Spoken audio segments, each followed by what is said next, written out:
Created by Brett. Yeah. Hey Brett, how do I get good grades?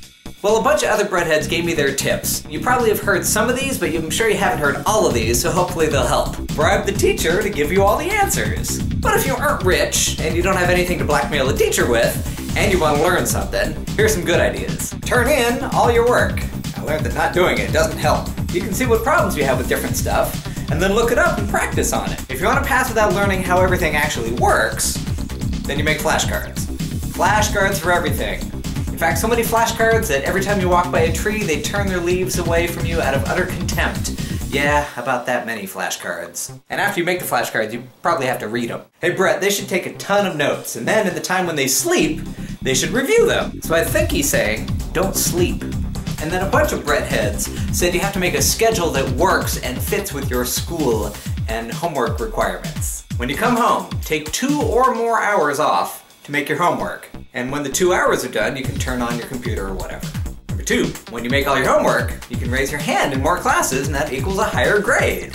And number 3, always be polite to your teachers. You should study a lot more after school and cut some activities out of your day. And then Mr. Gajekyll 4 had like the longest description, and it has to do with scheduling and stuff. The trick to life, in high school at least, is to pick correctly. For me and most of my friends, we have 3 options: a social life or entertainment or sports, school and academics, and sleep.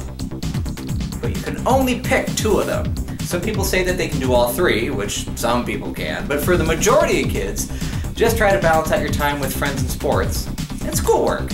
Easier said than done. And then Gajekyll 4 goes on to say, in shorter terms, there is a social life, school, and sleep.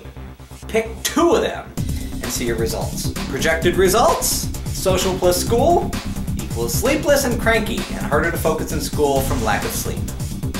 Social plus sleep equals a fun life but failing school. School plus sleep equals varies between situations. All 3 of them, I don't know because I've never been able to do all 3 at once. I'm very lazy. And another thing you can do if you're having trouble in a particular subject is get a tutor or talk to somebody who's doing well in the class or talk to an older student who's already taken it and passed it. So you get extra help from somebody who already knows the topic. But generally, you gotta find what works for you. It might be flashcards or changing your schedule or writing down everything that the teacher says. That's what worked for me. I mean, it didn't work that great because I didn't get straight A's or anything. Some other things that might work for you are like reading your notes out loud every night, or having friends give you pop quizzes, or your parents or your siblings or something like that. You might talk to the teacher after school or in between classes or something like that. Get a little extra help and say, hey, I'm having trouble remembering this, and then they can give you some personalized attention. Or it might be something as weird as like every night when you get home from school and like after dinner, you type out on your computer everything you can remember about the classes that you're having trouble with. I don't know, I just made that up, it might work. Who's to say? Like I said, you gotta find out what works for you. And I'm reluctant to tell you this, but I'm going to tell you anyway. One year in college, I was taking a bunch of difficult film classes. But for those classes, I had the same teacher, the same professor. And it turns out it was his last year of teaching. So at the end of the semester, regardless of how everybody did in his classes, he gave every student an A. And of all the techniques I talked about in this video, I think that one was my favorite. So hopefully some of these tips will help you get better grades in your classes.